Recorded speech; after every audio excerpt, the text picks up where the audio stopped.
Last year, I finally had the idea to play a game that's been recommended to me for years by YouTube, friends, and now the people that watch my channel. Undertale. I know. Some of you are giving me hardcore death glares through the screen. How the hell did I never not play Undertale as a kid? It was during my prime time on the internet back in 2015 through 2017. The issue is how my mind understood and enjoyed games as a kid. I would only really play games that didn't have a direct storyline as the main focus of the game, like more so than the gameplay. I was a huge fan of Mario and Minecraft, which tells you the type of games that I played. I tried to play Undertale when it came out and immediately got stuck in the ruins, but this isn't really the point of the video. When I uploaded my first video on Undertale, it didn't get a huge amount of traction, but it brought a taste of what was about to come when I moved on to Deltarune. When I did make the move over to Deltarune after I played the Genocide route, my viewer count was a little higher and I thought it would be worth streaming to the people who could catch it live. Unfortunately, it was much worse than I imagined. My viewer count jumped from around 8 viewers to 30 to 45. This would sound like a really good thing, usually, but unfortunately, it brought a lot of unwanted attention as someone who had never seen videos or anything about Deltarune. Literally all I knew were the main 3 characters' names. The Undertale fandom has been a very notorious one throughout the late 2010s. An almost violent one. When you see them in action, whether it be on Amino, did I bring back memories with that one? In the comments of a YouTuber's video, live streams, etc., could unfortunately turn people off who may want to start learning about the game. I'm so sorry if you hear alarms, my stupid neighbors suck!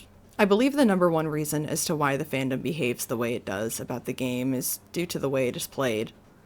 Undertale, especially, is a game where you can interact with most objects or NPCs.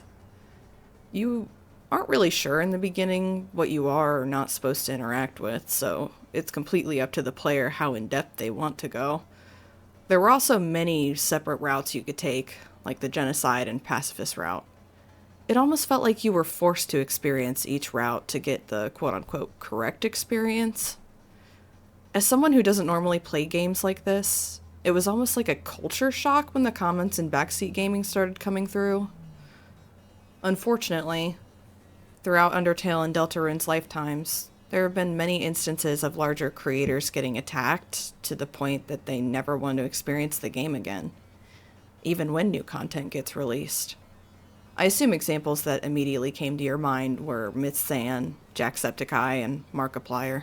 I did have people ask if I was going to do more Deltarune. From what I remember, the 3rd chapter of that is coming out this year. I'm not going to play more Deltarune. I'm just going to say that flat. I liked it, but I didn't like people's reactions to me playing it. Like, most people were happy about it, but a lot of people got really angry that I wasn't doing like absolutely everything, and they started judging me for like not enjoying it enough, like I wasn't playing it the right way. But there have been many large and small creators who are harassed this way as well. And when I say the word harassed, I'm referring to the behavior shown in live streams and comment sections. Here are examples of my comment sections throughout my playthroughs the past year. You skipped the tutorial? Okay, well, whatever. I know I'm not gonna have fun watching you play this then. So many things annoyed me in this video. So much spoiling and misinformation, and you skipped the tutorial! Fun fact, if you had clicked read in the Snowden shop, you would have found a note saying, "Please don't hurt my family." Oh my god, that would have actually crushed me! What's so fun about that?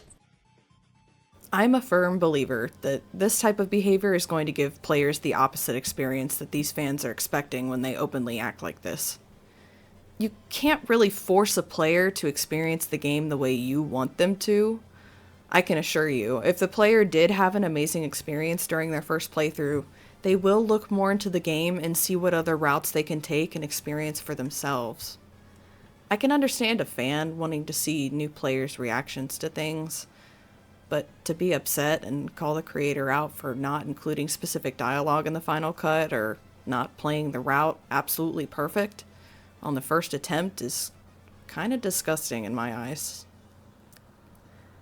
You may not realize it at the time, but writing that comment or spamming someone on a live stream to interact with a character or else will likely deter that person from enjoying their experience and wanting to come back to the game in the future, with new content or not.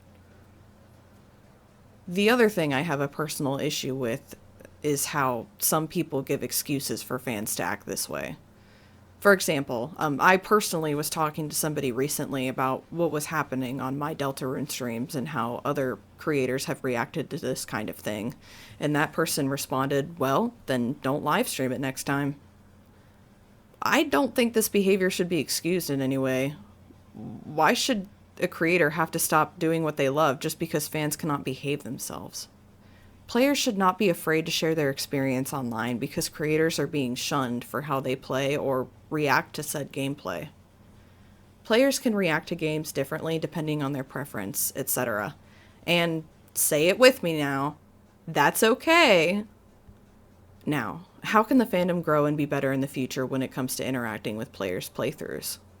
There's a number of ways you can instantly be better. Start with politely asking a creator to play a certain route or play the next game.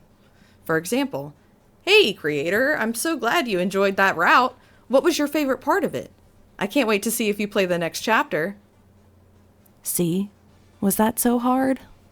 I know, I'm not trying to sound like an ass. I just mean the fans can be encouraging without being demanding at the same time. There's a huge difference between the two, and I don't think people are understanding that, at least not in the comment section. So, TLDR, don't be a meanie on the internet just because you don't like how someone else experienced a game for the first time.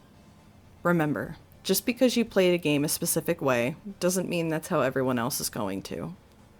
Have fun exploring how other people experience it, and see if even you miss something funky. I really hope some people don't take this video as a ball of hate to the Undertale fandom. That's not really what I'm trying to do here.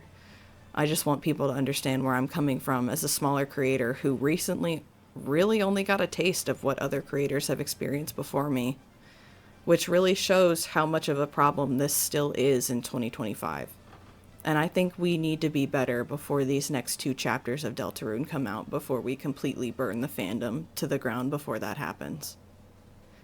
But yeah, that's really all I wanted to say. Please don't take this too seriously. Yeah.